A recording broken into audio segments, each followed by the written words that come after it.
पूना जी मथेन वंदा में हाँ जी। साथ आमे हो कुना जी। जी जी जी। स्टार्ट कर लीजिए प्लीज। जी। आज की क्लास स्टार्ट करने से पहले नकार मंत्र पढ़ेंगे। पेट कमर गर्दन बिल्कुल सीधी, दोनों हाथ जुड़े हुए, अपनी अपनी मुख भस्त्रिका लगा सकते हैं। नमो अरिहंतानं नमो सिद्धानं नमो अयरियानं नमो उबजायानं नमो लोई सब सहुनं नमो अरिहंतानं नमो सीतानं नमो अयरियानं नमो उबजायानं नमो लोई सब साहुनं नमो अरिहंतानं नमो सिद्धानं नमो अयरियानं नमो वचायानं नमो लोई सब साहुनं ऐसो पंच नमोकारो सब पावक नासनो मंगलानंचे सबेसी परमंहवै मंगलम मंगलानंचे सबेसी परमंहवै मंगलम। बोलिए पंच परमेश्वरी महामंत्र नवकार की जय। आत्मज्ञानी सदगुरुदेव युग प्रधानाचार्य सम्राट पूज्य श्री शिव मुनि जी महाराज की जय। संघ सेतु उपाध्याय प्रवर पूज्य गुरुदेव श्री रविंद्र मुनि जी महाराज की जय। संसार के सभी महापुरुषों की जय। श्री जैन धर्म की जय। अहिंसा परमो धर्म की जय। जिन शासन देव की जय, जिन शासन माता की जय, सरस्वती माता की जय। तो आज की क्लास हम शुरू करते हैं उससे पहले जो जो क्लास में आए हैं जिनकी वीडियो ऑफ है, कृपया करके यदि कोई दिक्कत ना हो तो अपनी वीडियो ऑन कर लीजिए। वीडियो ऑन करने से आपका मन स्थिर रहता है। आपके साथ साथ आपसे कोई बात भी नहीं करता, आपको किसी काम के लिए भी नहीं बुलाएंगे। तो आपने इतना प्रयास किया है कि आप क्लास में आ गए हैं, समय आपको मिल गया है, तो इस समय को यूटिलाइज करने के लिए सभी अपनी वीडियो ऑन करके बैठेंगे। बहुत ज्यादा कोई मजबूरी है तो बात अलग है, ठीक है। तो कल हमने टॉपिक किया था हमारा जैन फूड, आहार करने की, खाना खाने की क्या प्रक्रिया है, खाना कब खाना चाहिए, कैसे खाना चाहिए, कितनी बार खाना खाना चाहिए और कौन सा खाना खाना चाहिए। ठीक है ना, कल का टॉपिक याद है ना सबको। आज हम थोड़ा सा पहले टॉपिक करेंगे, कल के टॉपिक से ही मिलता जुलता। जो हमारा टॉपिक है वो है रात्रि भोजन, यानी कि रात को खाना खाना।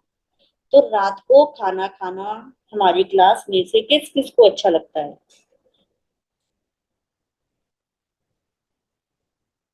हाँ जी, अपने हैंड ऐसे करेंगे, किस किस को रात को खाना अच्छा लगता है।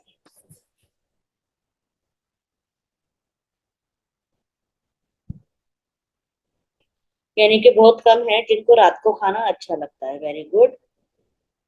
तो अब मुझे बताओ कि अपनी क्लास में से क्या कोई ऐसा है जो रात को खाना ही नहीं खाता, जिनका त्याग है रात को खाना खाने का। हाँ जी, योगिता जी हैं एक,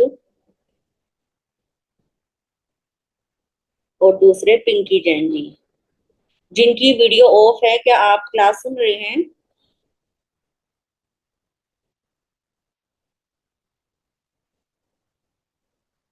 हमारे जैन धर्म के अंदर आपको पता ही है कि रात्रि भोजन करने का निषेध है, कि रात को खाना नहीं खाना चाहिए। पता तो होगा ना सबको। किस किस को पता है रात को खाना नहीं खाना चाहिए।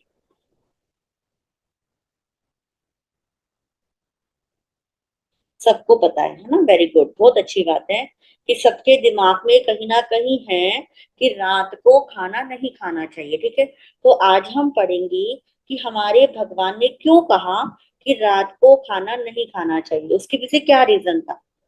आपको हर चीज के रीजन चाहिए ना। तो आज हम वो रीजन पढ़ेंगे जिसमें भगवान महावीर स्वामी ने बताया कि रात को खाना इसलिए नहीं खाना। ठीक है, देखो, सबसे पहली बात कहते हैं कि हमारे जैन धर्म की दृष्टि से, जैन धर्म में हम पढ़ेंगे कि जैन धर्म के अलावा ऐसे कौन कौन से धर्म है जो कहते हैं कि रात को खाना नहीं खाना चाहिए।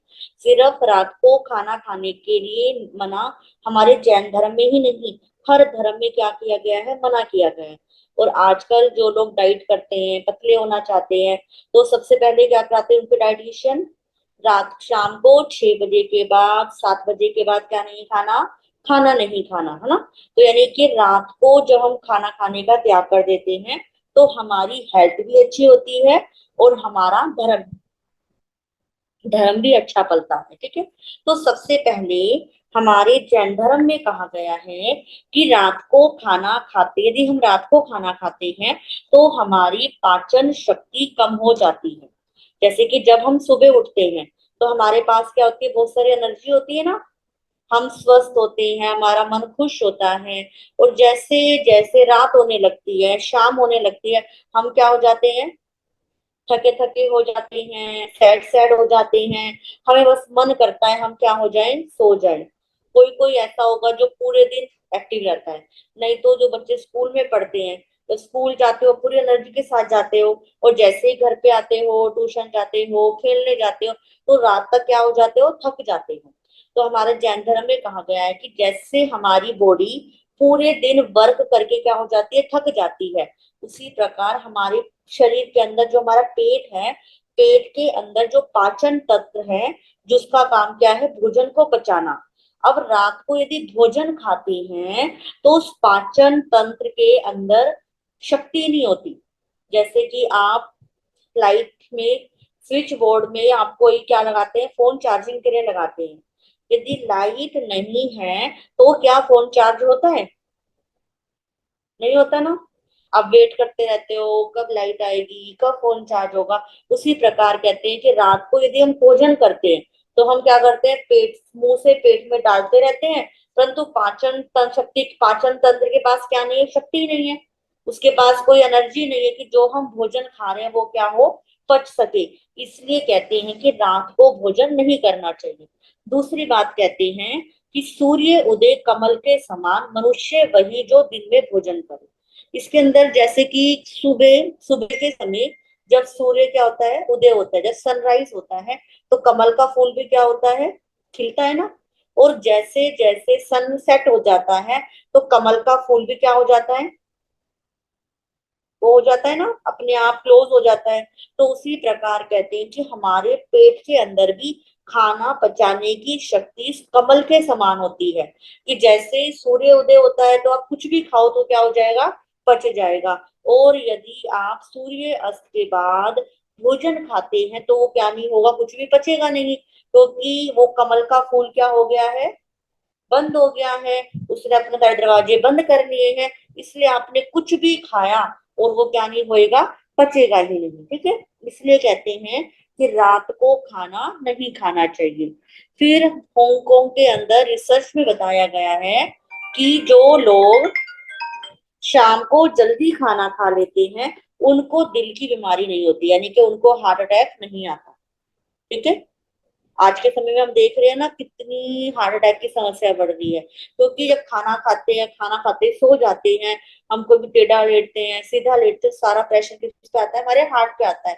वो जब हार्ट पे प्रेशर आता है तो उससे कभी कभी अचानक ऐसा वो साइलेंट अटैक आके क्या हो जाती है, डेथ तक हो जाती है। फिर वैदिक धर्म के अंदर भी कहा गया है कि जो रात्रि भोजन करता है, जो शराब मांस का सेवन करता है, उसकी तीर्थ यात्रा, भगवान को की गई प्रार्थना, भगवान को की गई भक्ति सब क्या हो जाती है, खत्म हो जाती, खराब हो जाती है।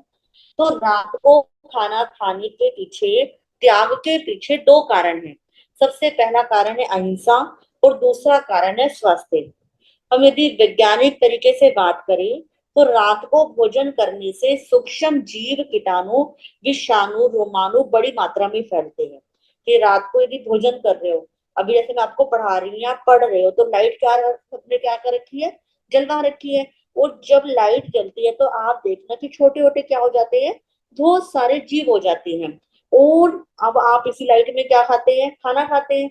अब इस लाइट में आप खाना खाते हो, ऐसे करते हो, तो जितने आपके एटमॉस्फेयर में छोटे छोटे सूक्ष्म सूक्ष्म जीव होते हैं वो आपके पेट में क्या हो जाते हैं, चले जाते हैं। इसलिए कहते हैं, वैज्ञानिक भी कहता है, साइंस भी कहता है कि रात के समय बहुत ज्यादा क्या होते हैं, सूक्ष्म सूक्ष्म जीव होते हैं। आप किसी शादी में जाते हैं, कहीं घूमने जाते हैं, कभी कभी आप देखते हैं इतने सारे मच्छर होते हैं, इतने सारे मच्छर होते हैं, और वहीं पर लाइट जलती रहती है, लाइटों में से मच्छर गिरते रहते हैं और क्या करते रहते हैं, कोई कोई खाता रहता है। तो कितने सारे जीव पेट में क्या हो जाते हैं, चले जाते हैं। इसलिए साइंस भी कहता है कि रात के समय भोजन नहीं खाना चाहिए। और इसके बाद आयुर्वेद कहता है, आयुर्वेद आपने सुना होगा नाम, कि रात को 9 बजे, जैसे रात के 9 बजते हैं, तो पेट की एक घड़ी होती है। जैसे कि आपके घर के अंदर, हर घर के अंदर क्या होगी, कोई माई होगी, साफ सफाई करने के लिए आपने किसी को लगा रखा होगा, या आपके खुद यदि आप सफाई करते हैं तो उसका एक क्या होता है, समय होता है कि इतने 10 बजे सफाई करनी है, 9 बजे सफाई करनी है, 11 बजे करनी है, ठीक है।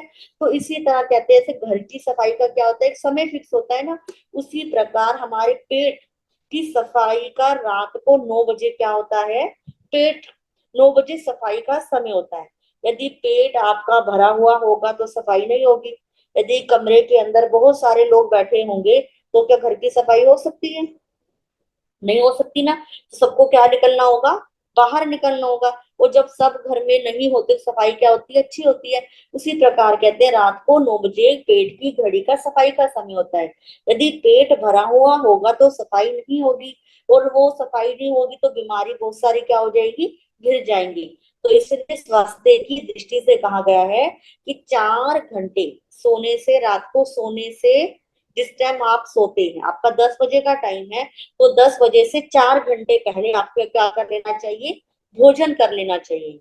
ठीक है। यदि शुरू शुरू में आप यदि सोचोगे कि बाकी में मुझे रात को भोजन नहीं करना, तो आप देखना आपकी हेल्थ भी अच्छी हो जाएगी, आपका माइंड भी अच्छा हो जाएगा, आपका नेचर भी अच्छा हो जाएगा, आपकी लाइफ में बहुत सारे क्या आएंगे, परिवर्तन आएंगे। तो यदि आपको अपने आप को स्वस्थ रखना है तो सोने से 4 घंटे पहले क्या करना है, खाना खा लेना है। ठीक है। तो नींद, जो आप रात को खाना खाते हैं तो क्या होता है, कई बार खाना खा लेते हैं रात को, और रात को खाना खाने के बाद एसिड बन जाता है ना, आपने जो खाया उसकी डकारें आती हैं, या कई बार आप सिर में दर्द हो जाता है कि आपको क्या नहीं करा, सूट नहीं करा। तो कहते हैं उससे जब आप खाना खाते ही सो जाओगे, अब उस आपने कुछ गड़बड़ खाना खा लिया तो नींद भी क्या नहीं होगी, आएगी नहीं। यदि आप 4 घंटे पहले खाना, सोने से पहले खाना खा लोगे, तो वो सारा खाना क्या हो जाएगा, डाइजेस्ट हो जाएगा, और आपको नींद भी क्या आएगी, अच्छी आएगी। तो सबसे पहले नींद में बेचैनी होती है, रात को खाना खाने से हमारा पाचन शक्ति कम हो जाती है, और कोलेस्ट्रॉल की मात्रा हमारे शरीर में बढ़ जाती है, चिड़चिड़ापन हमारे शरीर में बढ़ जाता है। तो कहते हैं, महाभारत के अंदर भी कहा गया है कि जो व्यक्ति सूर्य अस्त के बाद भोजन करता है उसके पाप क्या हो जाते हैं, बढ़ जाते हैं, क्योंकि रोज वो इतने जीव को क्या कर रहा है, अपने अंदर खा रहा है ना। तो क्या होगा, इतने सारे पाप उसके सिर पे चढ़ जाएंगे। आप देखो, जो पक्षी होते हैं, जो आकाश में उड़ते हैं, मधुमक्खी, तोते, कबूतर, क्या आपने कभी किसी पक्षी को रात के समय दाना चुगते हुए देखा है? बताओ, किसने देखा है रात को? नहीं देखा ना। अब आपको, पक्षी आपसे अच्छे हैं या आप अच्छे हो भगवान की दृष्टि से? बताओ बताओ, मैसेज चैट बॉक्स में लिखो, पक्षी अच्छे हैं या आप अच्छे हो?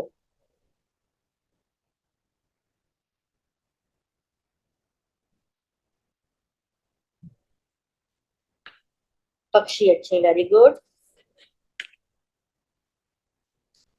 बस, वेरी गुड। तो अब आपको अच्छा बनना है या पक्षी ही अच्छे बने रहे? इसका आंसर भी लिखो। आपको भी अच्छा बनना है या पक्षी ही अच्छे बने रहे? यदि आपको अच्छा बनना है तो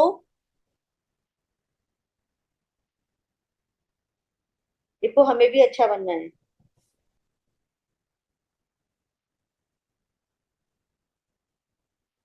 हमें भी अच्छा बनना है, वेरी गुड। और आपको बताऊं, जो लोग रात को खाना खाते हैं, वेरी गुड, बहुत अच्छी बात है, यानी कि सबको क्या आ रहा है, समझ में आ रहा है। तो रात को जब हम खाना खाते हैं तो हमारी बॉडी के अंदर फैट क्या हो जाता है, बढ़ जाता है, हम मोटे हो जाते हैं। तो आपको पतले रहना है या मोटे रहना है, लिखो ये भी, मोटे रहना है या पतले होना है, स्लिम, वेरी गुड,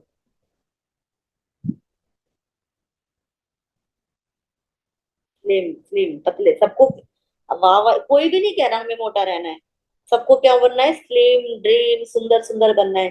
तो सुंदर सुंदर हम तभी बनेंगे जब हम रात को खाना खाना छोड़ देंगे। सुबह के नाश्ते को क्या कहते हैं, चैट बॉक्स में लिखो। जो सुबह का हम नाश्ता करते हैं, आप करते हो, हम करते हैं, उसे क्या कहते हैं, ब्रेकफास्ट, वेरी गुड, लिखो।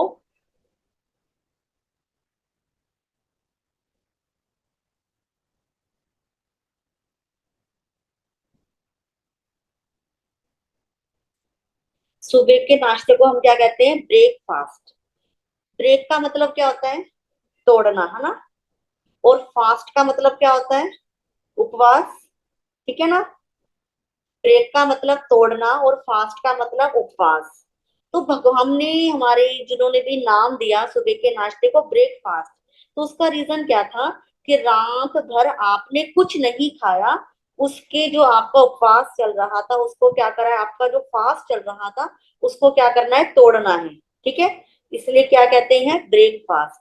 पर आज के समय में तो क्या है, रात के 2 बजे, रात के 3 बजे, जब मर्जी भूख लगे, किचन भी क्या है, आज के समय ओपन है। पहले के समय में कि आपने जो बड़े बुजुर्ग बैठे हैं उन्होंने देखा होगा कि जो पहले किचन होती है, मेरी उम्र के, मैंने भी देखा है कि पहले जो किचन होती थी, किचन में लॉक लग जाता था, है ना। पर आज के समय क्या किचन में लॉक लगता है, ओपन क्या होती है, किचन होती है। अब जैसे किचन ओपन होने लगी तो हमारे पेट भी क्या हो गया, ओपन हो गया। हमें जब मर्जी क्या लग जाती है, भूख लग जाती है, पता ही नहीं होता। कई तो ऐसे होते हैं रात को नींद में से उठते हैं और उठते ही क्या कहते हैं, भूख लगी है, कुछ खाएंगे और क्या हो जाएंगे, सो जाएंगे। कोई है ऐसा जो ऐसा करता है, कौन ऐसा करता है, अपना हैंड रेस करो।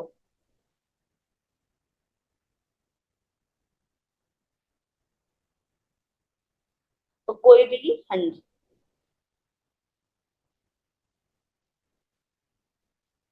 एक दो जनों के साथ क्या होता है, ऐसा होता है, ठीक है।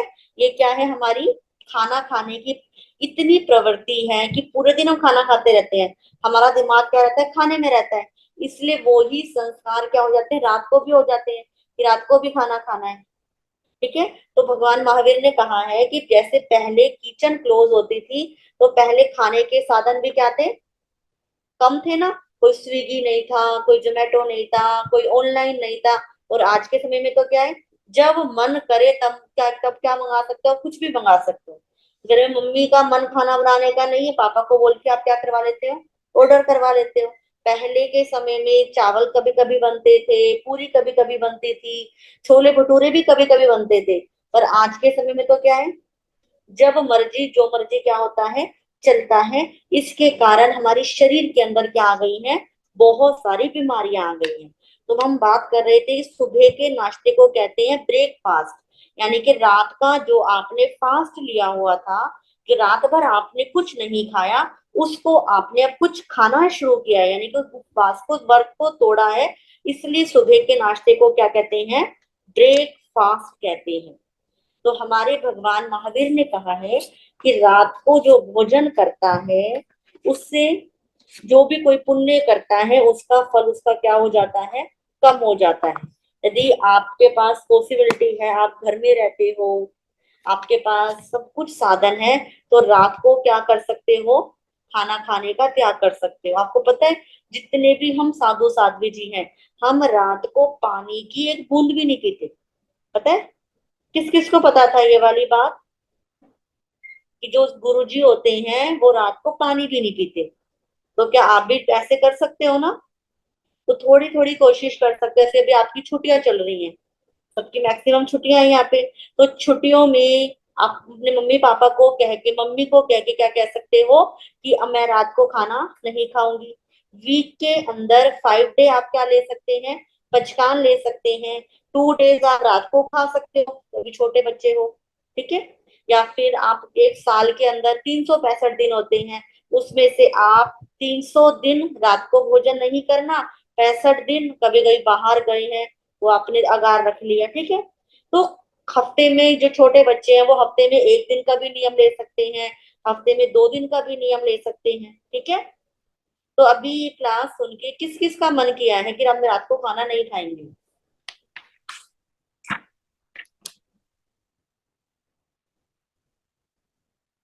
अपना अपना नाम लिखो जी, जिसको जिसका ऐसा मन हुआ है कि रात को खाना नहीं खाएंगे।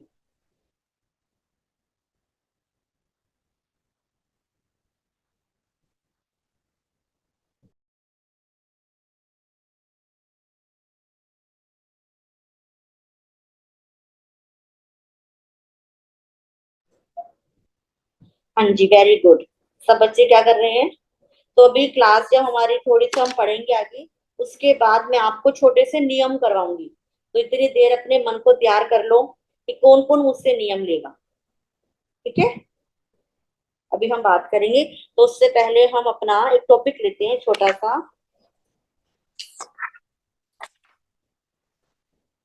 ये टॉपिक है आसन। सबको दिख रहा है? तो आसन किसे कहते हैं? आसन होते हैं दो चीज तरह को। एक तो जिस आसन में हम बैठते हैं उसे क्या कहते हैं? आसन। आप योगा करते हैं तो योगा में भी क्या होते हैं आपके? योगासन होते हैं, है ना। और एक आसन होता है एक कपड़े का बना हुआ, जिस पर हम बैठते हैं, उसे भी क्या कहते हैं? आसन कहते हैं, ठीक है। समझ में आ गया सबको? आसन एक तो हो गया योगासन, इस पर जैसे योगा करते हैं। दूसरा जिस जैसी मुद्रा में हम बैठते हैं वो हो गया। और तीसरा जिस पर हम बैठते हैं वो हो गया। तो अभी हम बात करेंगे जिस पर हम बैठते हैं, ठीक है। तो किस किस के पास आसन है? कौन कौन आसन का प्रयोग करता है? Very good. हमारे बहुत अच्छे बच्चे हैं क्लास के अंदर। हर बात इनको समझ भी आती है, अच्छे से पढ़ते भी हैं और हर चीज यूज भी करते हैं। वेरी गुड, ठीक है। अब तो ठीक है, दो हो गया। एक जैसे कि ये लड़की बैठी है, दिख रहा है ना सबको, ये किसमें बैठी है? आसन मुद्रा बना के बैठी है। और तीसरा जो कपड़ा बिछा हुआ है इसे भी हम क्या कहते हैं? आसन कहते हैं। तो आसन का अर्थ क्या होता है? आसन का अर्थ ये होता है जिस पर हम बैठते हैं उसे क्या कहते हैं? आसन कहते हैं। अब है आसन का प्रयोग क्यों। जो आपके पास क्या है, समाइका बैग होता है, उसके अंदर एक क्या होती है? आसन होता है जरूर, है ना। आसन होता है, कुंजनी होती है, माला होती है। तो उस आसन को क्यों कहा गया है कि आसन इंपॉर्टेंट क्यों है? तो उसके लिए हमारे आचार्य जी कहते हैं, हमारे भगवंत कहते हैं कि आसन का प्रयोग इसलिए होता है, सबसे पहली बात धार्मिक और वैज्ञानिक दृष्टि से। सबसे पहली बात है धार्मिक और वैज्ञानिक दृष्टि से, कि जब हम एक साफ सुथरे आसन पर बैठते हैं तो हमारा मन भी क्या होता है? मन में सात्विक विचार उत्पन्न होते हैं। जब आप कई बार नोट करना, आपकी बेडशीट होती है वो गंदी होती है, तो आपका मन भी क्या हो जाता है? बेचैन हो जाता है। और यदि आप सुंदर साफ सुथरी नई बेडशीट पर बैठते हैं तो मन क्या होता है? बड़ा खुश होता है ना। इसी प्रकार कहते हैं हमारा जो आसन होता है वो यदि सुंदर होता है, साफ सुथरा होता है, तो हमारा मन भी क्या होता है? सुंदर बनता है। दूसरा है आसन पर बैठने से शिष्टाचार और अनुशासन का पता लगता है, ठीक है। शिष्टाचार यानी कि आप किसी धार्मिक सभा में गए हैं, आप प्रवचन में बैठे हैं और आपने अपना आसन लेकर गए हैं, अच्छे से आसन आपने बिठाया बिछाया और आप अच्छे से ध्यान मुद्रा में बैठ गए, ज्ञान मुद्रा में बैठ गए, आप लाइन बना के बैठे, तो देखने वाले क्या कहेंगे? इसके अंदर कितना डिसिप्लिन है। ये कितने अच्छे से बैठा है, ठीक है। अब है आसन पर बैठने से विकार खत्म होते लगते हैं, कि जब हम अपने आसन पर बैठते हैं तो हमारे भीतर जितने भी नेगेटिव थॉट्स होते हैं वो क्या हो जाते हैं, खत्म हो जाते हैं। और आसन पर बैठने से हमें आध्यात्मिक शक्ति क्या होती है, मिलती है, एक स्पिरिचुअल पावर मिलती है। इसलिए आप देखा होगा आपके जो घर के बड़े बुजुर्ग हैं, आपके पेरेंट्स हैं या आप खुद है, हर समाइक करने से पहले जो समाइक में होता है वो किस पर बैठता है, आसन पर बैठता है। और जितने भी आपने गुरु जी देखे होंगे, गुरनी जी देखी होंगी, वो सब भी किस पर बैठती है, आसन पर बैठती है। क्या किसी को आपने ऐसे ही जमीन पर बैठे हुए देखा है, नहीं देखा ना। सब किस पे बैठते हैं, आसन पर बैठते हैं, ठीक है। अब है हमारे मन में एक बार कुछ पूछते हैं, कई लोग कहते हैं कि जो हमारा आसन होता है, तो जो आसन होता है ना, हमारे उधर उत्तर भारत के अंदर आसन कहते हैं। जो लोग राजस्थान की एमपी साइड के हैं, वहां पर आसन को क्या कहते हैं, बैठ का यानी कि बैठने का क्या है, ये साधन है। जैसे आप पिक्चर में देख रहे हैं ना, तो ये क्या होते हैं, इस तरह के आसन होते हैं। कोई थोड़ा छोटा होता है, कोई बड़ा होता है, कोई सुंदर होता है, कोई सिंपल होता है, ठीक है। तो हमारा जो आसन है वो कैसा होना चाहिए, सबसे पहली बात कहते हैं, जो आसन होता है वो ज्यादा सॉफ्ट नहीं होना चाहिए। यदि सॉफ्ट होगा तो बैठ के हमें क्या आ जाएगी, नींद आ जाएगी। और बहुत ज्यादा बड़ा भी नहीं होना चाहिए, हाँ हो तो इतने से, और इतना बड़ा क्या ले लिया, आसन ले लिया, नहीं होना चाहिए। और हमारा आसन कॉटन का भी नहीं होना चाहिए, क्योंकि कॉटन का कपड़ा क्या होता है, हम जैसे ही बैठेंगे और बैठते ही वो कपड़ा क्या हो जाएगा, सारा इकट्ठा हो जाएगा। इसलिए हमारा जो आसन है वो कॉटन का नहीं होना चाहिए। फिर आसन जो होना चाहिए वो गर्म कंबल का होना चाहिए, यानी कि वो गर्म होना चाहिए। गर्म के पीछे कारण है कि जब हम कोई साधना करते हैं, तो साधना करने से आपने देखा होगा कि जो हमारे ऋषि मुनि हुए हैं, हमारे बड़े गुरु महाराज हुए हैं, जो पैर का अंगूठा होता है ना, तो जब साधना करते हैं, जप करते हैं, तप करते हैं, तो सारी एनर्जी पैर के अंगूठे में आ जाती है। और वो यदि आप बिना आसन के बैठोगे तो धरती के अंदर क्या होती है, खींचने की शक्ति होती है। वो सारी एनर्जी क्या ले लेती है, अपने में ले लेती है। इसलिए कहते हैं कि आपने गर्म आसन में बिठाया, क्योंकि जब सर्दी होती है, सर्दी में गर्म कपड़ा पहनते हैं ना, ताकि हमें क्या ना लगे, ठंड ना लगे। तो गर्म आसन पर बैठने के लिए इसलिए कहा गया है कि आप गर्म आसन पर बैठोगे तो आपने जो जप करके तप करके जितनी भी पावर ली है वो आपके अंदर ही रहेगी, ठीक है। इसलिए कहा गया है कि आसन क्या होना चाहिए, गर्म होना चाहिए, ठीक है। अब गर्म आसन इसलिए होना चाहिए, इसके पीछे भी कारण है कि जो हमारे पहले के जो ऋषि मुनि होते थे, आपने सुना होगा, देखा भी होगा, कि वो साधना सिद्धि के लिए कंबल यूज करते थे। या जो कुश होती है ना, सूखी घास जिसे कहते हैं सिंपल भाषा में, कुश के आसन का भी क्या करते थे, प्रयोग करते थे। कहते हैं कि जब हम गर्म आसन पर या कुश के आसन पर कर साधना करते हैं तो हमारी ऊर्जा बढ़ती है, हमारा तेज बढ़ता है, हमारे अंदर से सारी नेगेटिव एनर्जी क्या हो जाती है, दूर हो जाती है, ठीक है। अब हर आसन, हर कार्य में आसन क्यों उपयोगी है। अब वो कहते हैं, जैसे आपने देखा होगा ना, स्नानक के आदेश क्या कहते हैं, स्नानक ले लो, आसन ले लो, आसन पर क्या हो जाओ, बैठ जाओ। कोई माला प्रवचन सुनने आते हो तब भी क्या होता है, आसन का प्रयोग होता है। आप कोई नवकार मंत्र का जाप देने जाते हो तब भी क्या होता है, आसन का प्रयोग होता है। तो कहते हैं, वैसे मैंने भी आपको बताया था कि जब हम बिना आसन के बैठते हैं तो हमारी बॉडी की सारी एनर्जी जमीन पर क्या हो जाती है, चली जाती है अंगूठे के माध्यम से। इसलिए हर कार्य को, चाहे आप एक माला कर रहे हो, दो माला कर रहे हो, चाहे आप कोई स्वाध्याय कर रहे हो, तो किस पर बैठ के करो, आसन पर बैठ के करो। जैसे कि आपने देखा होगा जो बिजली का काम करते हैं, इलेक्ट्रिशियंस होते हैं, क्या वो कभी नंगे पैर खड़े होके बिजली का काम करते हैं, नहीं करते ना। पैरों में क्या पहनते हैं, लकड़ी की चप्पल पहनते, पहले के समय में कोई चप्पल पहनते हैं ताकि वो करंट उनको ना लगे, ठीक है। इसलिए क्या करते हैं, कुछ भी काम, पढ़ाई करने के लिए, हर चीज के लिए आपको आसन पर ही क्या करना है, बैठना है, ऐसी जमीन पर नहीं बैठना, ठीक है।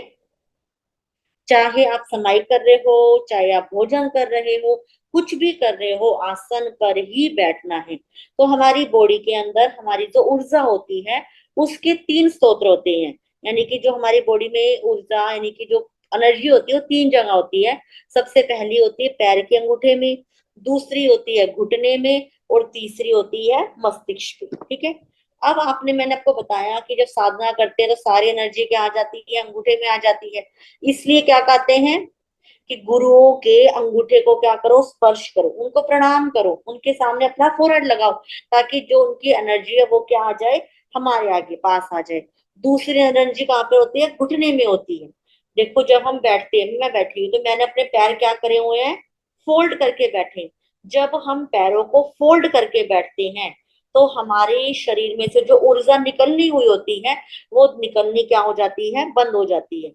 इसलिए क्या करते हैं, पैरों को फोल्ड करके, घुटने में भी हमारी एनर्जी होती है। और तीसरी ऊर्जा इकट्ठी होती है हमारे मस्तिष्क में। हमारी मस्तिष्क में सारी ऊर्जा इकट्ठी हो जाती है। इसलिए आपने देखा होगा, ऐसे हम साध्वी जी हैं, हम अपने सिर को क्या रखती हैं, ढककर करती हैं।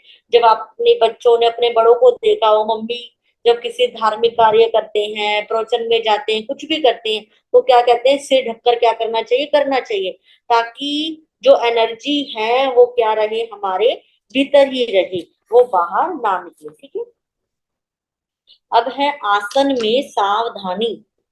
हमें आसन जो यूज करेंगे, जो हम आसन लेंगे, उसके अंदर हमें क्या क्या ध्यान रखना है। तो सबसे पहली बात, आसन घास फूस का नहीं होना चाहिए। यदि घास फूस का होगा तो उसमें बहुत सारे क्या आ सकते हैं, जीव आ सकते हैं। दूसरी बात कहते हैं स्वयं का ही आसन हो। आप जैसे अपने कपड़े अपने अपने रखते हो ना, उसी प्रकार कहते हैं आसन भी अपना अपना। जब भी आप पढ़ाई करो तो अपने आसन पर बैठ के करो, समाहित करो तो अपने आसन पर बैठ के करो। कभी उसका ले लिया, कभी उसके आसन पर बैठ गए, कभी उसके आसन पर बैठ गए, ऐसा नहीं करना चाहिए।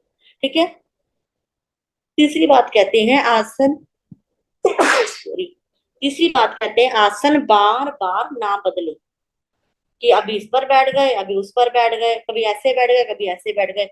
तो आसन को बार बार क्या नहीं करना, बदलना नहीं है। चौथी बात है, पुरुष स्त्री के आसन पर ना बैठे और स्त्री पुरुष के आसन पर ना बैठे। जैसे कि इसके अंदर कहते हैं कि अभी आप कहीं पर बैठे हो और बैठे, आप तो फीमेल हो, आपसे पहले कोई पर मेल बैठा है तो आपको नहीं बैठना चाहिए। और पुरुष को अपने आसन अलग रखने चाहिए और स्त्री को अपने आसन अलग रखने चाहिए। पांचवी बात कहते हैं, प्रयोग के बाद इधर उधर ना फेंके। आपने पढ़ लिया, आपने समाई कर ली और आसन को उठाया, पटक के क्या कर दिया, मार दिया। हमें ऐसे भी नहीं करना चाहिए। इसके साथ आसन यूज करने के उसको झाड़ना भी नहीं चाहिए कि हो गया काम, बहुत अच्छा। तो उस आसन को आपको अच्छे से तय मारकर क्या करना चाहिए, रखना चाहिए, ताकि जो एनर्जी है वो आसन में क्या रहे, बनी रहे। ठीक है, तो इसलिए कहते हैं कि जो हमारा आसन है, हमें अपना आसन खुद ही क्या करना चाहिए, यूज करना चाहिए, किसी दूसरे को भी नहीं देना चाहिए, ना ही किसी दूसरे का लेना चाहिए। तो जो चौथी बात है, पुरुष स्त्री के आसन पर ना बैठे और स्त्री पुरुष के आसन पर ना बैठे। कि आप थोड़ा सा बच्चों को, जो बड़े हैं बच्चों को थोड़ी प्रेरणा दे, खुद भी ध्यान रखे। यदि कोई फीमेल है, फीमेल अभी बैठ कर गई है वहां पर, तो आप कहो कि अभी थोड़ी देर बाद क्या करना, उस सीट पर बैठना। यदि कोई मेल वहां पर बैठ के गया है तो फीमेल को उसके तुरंत बाद वहां पर नहीं बैठना चाहिए, ना ही एक दूसरे का इस तरह से आसन यूज करना चाहिए। ठीक है, जो हमारा आसन होता है उसका भी एक क्या होता है, साइज होता है।